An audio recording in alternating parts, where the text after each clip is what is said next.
Halo guys, selamat pagi. Salam sehat untuk kita semua. Nah, pagi hari ini kita akan bahas berkaitan dengan mitos atau fakta di dunia learning. Kali ini bersama dengan Mas Ivan, lagi-lagi bersama dengan Mas Ivan. Kali ini akan bincang-bincang kita menguak apakah ini mitos atau fakta. Nah, ada banyak sekali pertanyaan-pertanyaan dan perbincangan di luar sana yang Oke. kemudian kita perlu kupas, Mas Ivan, berkaitan dengan dunia learning. Banyak sekali apakah ini mitos, apakah ini fakta. Nah, kali ini kita akan bahas berbareng-bareng. Ini perspektifnya Mas Ivan, jadi rekan-rekan silakan komen di kolom komentar. Chat apa yang sebetulnya menurut rekan-rekan benar nggak sih ini mitos atau fakta? Oke. Setuju atau enggak juga Setuju kan? atau Ya. enggak? Betul, seperti itu. Oke, kita masuk ke pernyataan pertama. Bener nggak sih kalau training itu seru pasti dapat pembelajaran? Oh, oke. Ini iya dan tidak. Iya atau tidak? Iya dan Mitos tidak. atau fakta? Eh, Seru adalah salah satu indikator peserta belajar dan dapat pembelajaran bisa jadi gitu ya. Karena memang kalau orang itu nggak nyaman, ada namanya learning state. Learning state ini muncul ketika orang itu nyaman dalam situasi pembelajaran. Nah, sayangnya memang ketika kita belajar, kita tuh butuh suasana yang nyaman. Ketika kita aja belajar dalam situasi yang menakutkan, menyeramkan, dan nggak fun, memang ada kecenderungan otak kita itu lebih susah untuk menyimpan informasi. Kayak ada barrier dalam kepala kita itu sehingga pesan yang masuk itu akhirnya tertolak gitu. Karena kita nggak nyaman dan mungkin juga nggak happy dengan suasana belajarnya. Sehingga kenapa di dalam Jack Phillips ROI framework gitu ya, ketika mengukur dampak pembelajaran, level 1 itu adalah bagaimana reaksi peserta saat pelatihan. Apakah mereka nyaman, mereka enjoy, dan mereka bisa menerima materi dengan efektif. Jadi iya, tapi memang itu hanya menjadi basic saja. Belum tentu juga yang seru pasti belajar. Kenapa? Karena setelah seru, dia harus juga mendapatkan knowledge, skill yang dibutuhkan gitu. Karena kadang ada juga training yang ya seru, tapi saya tanya dapat apa? Ya cuman seru aja Pak. Nah ini juga jadi makanya saya bilang iya dan tidak gitu. Jadi ya seru itu salah satu indikator kita belajar dan dapat manfaat, tapi hanya seru saja itu nggak cukup. Kita harus naik ke level selanjutnya, memastikan peserta itu dapat knowledge dan skill yang sesuai dalam situasi belajar yang nyaman tadi. Wah, sangat menarik banget guys. Jadi memang ini sebetulnya pernyataan tadi fakta, tapi tidak semuanya akan menentukan. Tidak semua dalam pembelajaran seru itu pasti efektif dan peserta juga dapat pembelajaran. Ada faktor-faktor lain yang juga menentukan pembelajaran itu efektif atau tidak. Nah, kita masuk ke pernyataan kedua, boleh Mas Ivan? Jadi banyak sekali yang berpendapat bahwa ketika materinya banyak, pasti ini akan efektif. Gitu. Bener nggak sih Mas Ivan? Nah kalau ini saya bisa bilang enggak. Karena otak kita itu perlu waktu, perlu proses untuk menampung sebuah informasi.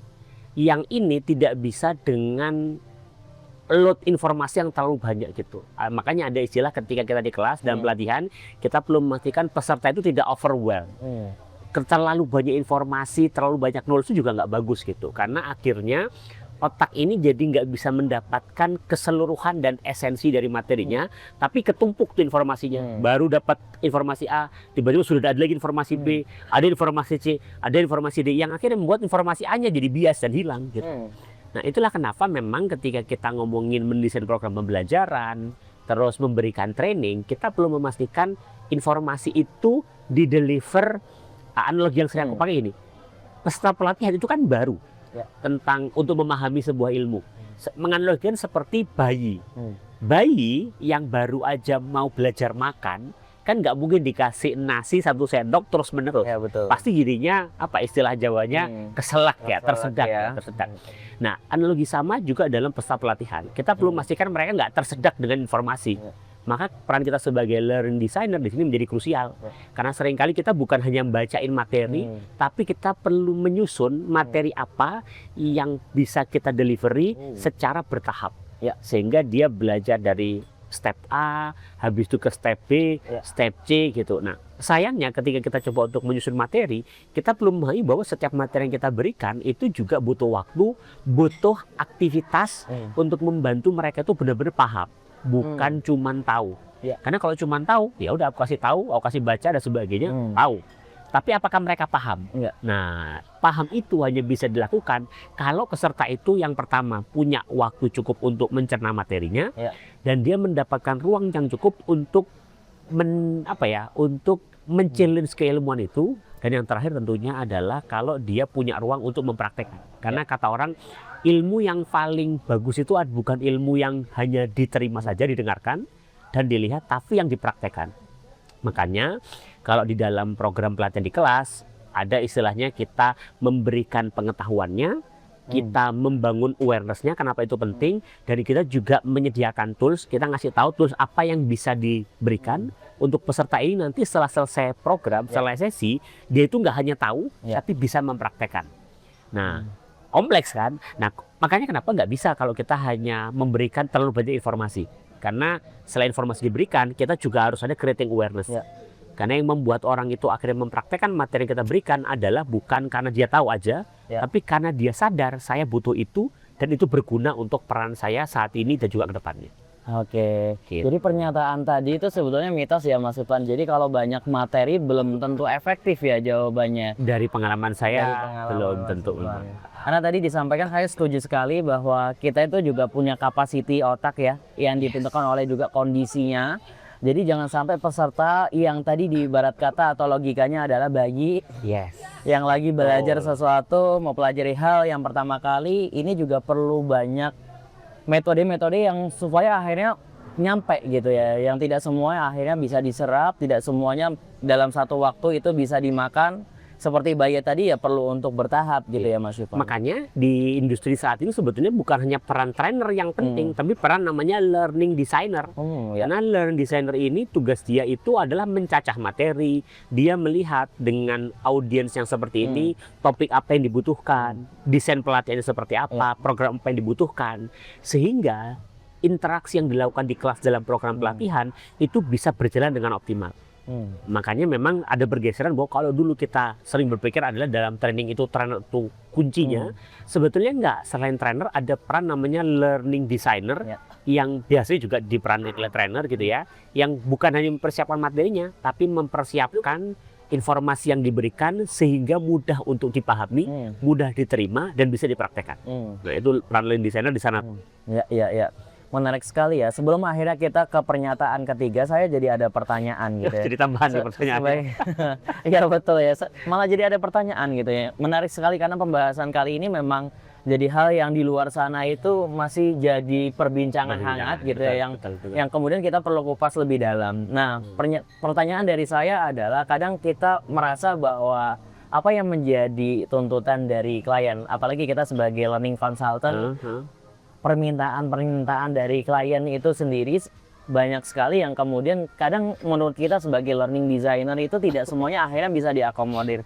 Bagaimana akhirnya kita memposisikan satu sebagai learning designer yang kacamatanya adalah kita bagaimana peserta efektif dalam menerima pembelajaran, tapi juga kita bisa mengakomodir ekspektasi dari klien itu sendiri. Gimana Mas Ivan? Pernah menemui case seperti ini kah?